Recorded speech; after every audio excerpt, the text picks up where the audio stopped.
Welcome into this episode of Coach's Corner. Jordan Woodruff with you. Good to have you along. As this episode brought to you by Anderson Flooring, and we're joined by head boys basketball coach Jacob Birnbaum, and we're here. It's scrimmages are over. You're still going to practice, but the practices get different during the season, and you guys started off in a big way Monday, taking on your rivals with the Stillwater Pioneers. Absolutely. We're really excited that we played them last year as a district opponent. We didn't end up in the same district this year, but we were able to get a home and home schedule with them, which the way scheduling works, funny enough, we end up playing them first game of the season and very last game of the season before postseason starts. But I know I'm excited to get started. I know the boys are like chomping at the bit to go play for real, so it'll be a fun one on Monday. Yeah, and the last year the girls and boys, Stillwater, Ponca, were good matchups as well. Mm-hmm. So this is a kind of even quality with you guys. It's going to be a good test early, and like I said, great for the fans too to get the rivalry. And you and Micah both being former ball players here in Ponca City, it means a lot to you as well. Absolutely. Stillwater was a team I always liked playing. They were always fun games, fun environment. So I think it's great for both communities that we get to keep that rivalry going. Talent-wise, it's a really good matchup for us. They got a little bit of size over us, but I think we're really confident in the way that our guards play, and we have a lot more confidence in our shooting from the perimeter this year. So that's something that everyone should be looking forward to. All right. First off, the districts did change.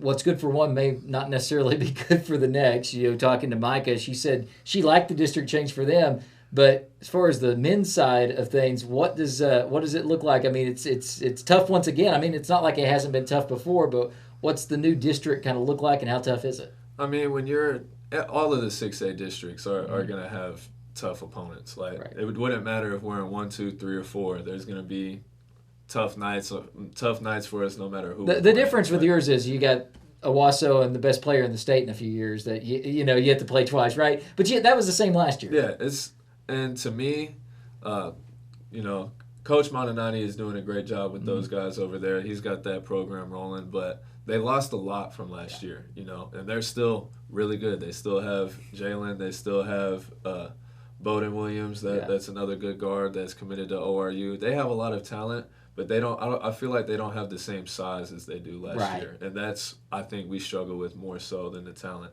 And the guys that we have this year, they've seen it before. They know, and something we've been just stressing is that if we play hard and execute to the best of our abilities, we feel like anything can happen. But it's getting the guys to play hard, for 32 minutes a night and not just 24, pulling 4 quarters together and not having any letdowns. Well, and not just the play hard part, the play smart part, and be in the moment, because you can get 32 great hard hustle minutes, and as a coach you don't get upset, but there can still be 4 to 8 minutes where you have the mental lapses, and that's what ends up getting you beat. So sometimes it's not just playing hard, it's being in that moment and in that game that full 32 minutes. Absolutely, and that's something we've been stressing, since August with this group is like there's no little things. I've tried to eliminate the term little things from our vocabulary, because we say, oh, it's a little thing here, it's a little thing here, but all those it's a big little thing. mistakes, they're big things. They either equal points that we're giving up or points that we're not getting on the board. So I'm trying to call them more details and emphasize these big details that we need to hammer down, because, like we said, there's really no little things in the game of basketball. No, you're right, and sports in general. But in basketball, you're 5 guys playing both sides of the court. You can't hide a bad defender. They know. And in 6A basketball, that's the difference. Maybe some of the small schools, they scout you a lot more. So you really have to be on your game. Now let's get into the team itself. Let's talk about kind of what you have coming back first, and kind of the leadership group that you have. Trent Wilson is a guy that played a lot of point guard for us last year.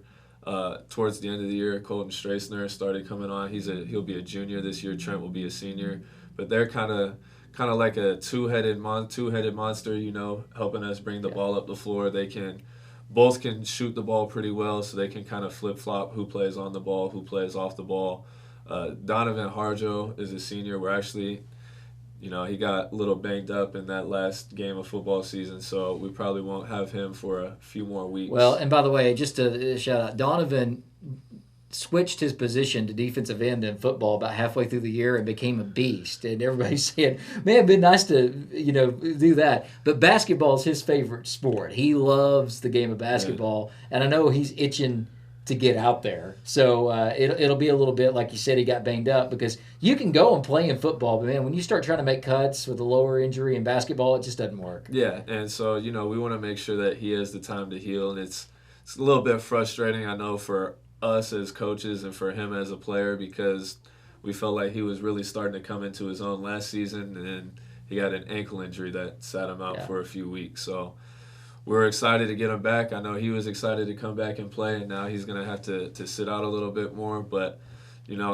we just got to have the next man up mentality, and I think we got some guys that'll be able to hold that ground behind him. All right, and we talk about, kind of touch you in between there, but the other guys, you mentioned those three, but any others that back that are going to make a big impact? Well, Tay Akers, was our leading scorer last year as a freshman, and so we're putting a lot more, not just scoring responsibilities, but trying to bring him along as a leader, not just on the offensive end, but the defensive end as well.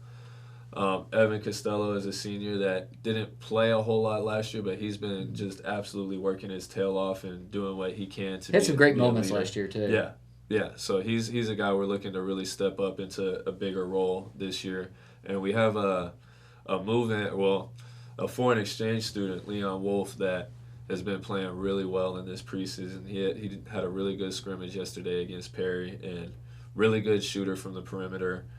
Gives us a little bit more size in the guard spot, so we're also really excited to have him in the mix this year as well. Yeah, and that's one of the things you're going to hear a lot. Leon was a move-in and exchange student, like you said, and a lot of times over there, those guys don't have a chance. High school ball is not something common to them. It's clubs and leagues and everything. So being organized in high school is different, and a lot of these guys, they grow up playing against, 12 years old, they may be playing against 17-year-olds in a club atmosphere. So these guys usually know how to play.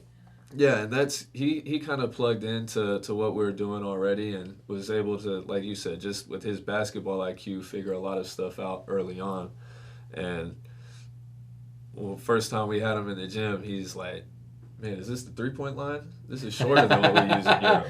And so that was that's a good sign. Yeah, we're like, okay, that's a good sign for us. All right, and then as far as like maybe names we don't know, you mentioned Leon, but there's some names we don't know that are showing out in this preseason. And I know you got football guys that are coming back and they're still getting the swing of things. The whole picture, because especially I think in boys basketball, you don't get until after Christmas break because those football guys that do come in. But talk about the ones you have maybe high expectations for that are younger that are going to work their way into that lineup. Elijah Buffalohead is a junior. He's coming in. He got some minutes last year. He kind of had an up and down season last year, but we're looking for him to produce a little bit more this year. Okay. Ezra Lindell is a sophomore. He's really focused on the offensive side of ball, so that's been our challenge, is to try to get him a little bit more defensive minded. But he comes in, he brings energy. Yeah. He has a lot of effort.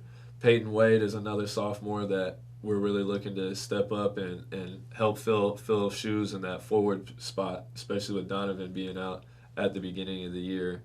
A freshman that's came in and played really well that, we're interested and excited to see what he can do is Hurton Bryant. Okay. And, he's been earning some varsity minutes, trying to get some minutes off the bench, and he's a guy, again, that just comes in with a lot of energy, and he likes to get up and guard all the way up the court, which I love. So that's earned him some recognition in my eyes for sure. No doubt. All right.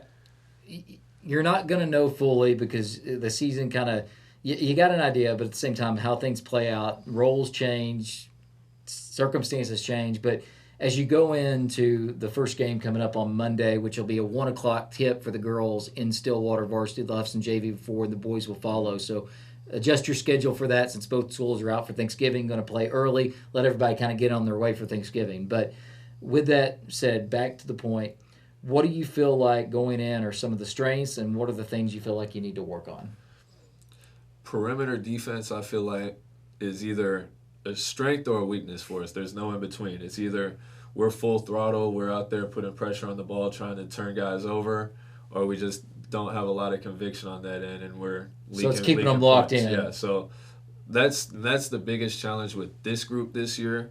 I think they've been the most coachable out of all the groups I've had. Like, this is a group that wants to be pushed. They want to be coached. They accept that. But at the same time, they know they need it because they have a tendency to get a little bit lackadaisical. Yeah. You know, they might play hard for a few possessions and then kind of relax, and it's getting them to understand, like, fellas, we have the potential to be a pretty good team this year, I do believe. But we don't have a lot of room for error. Right. So we can't keep shooting ourselves in the foot by just making silly mistakes, making mental mistakes. Like, we have to be as locked in. We have to be focused on accomplishing the goal as a team and not just however we're feeling as individuals in that moment. Yeah, sounds good. Well, I'm excited to get this thing started, and like I said, we'll see in just a few days. Monday next week as you tip off against the rivals, the Pioneers down in Stillwater. So, Coach, really appreciate the time and best of luck this season. Thank you. Can't wait. Coach Jacob Birnbaum with boys basketball, and that's going to do it for this episode of Coach's Corner. It's been brought to you by Anderson Flooring. Jordan Woodruff saying so long, and until next time, go Cats.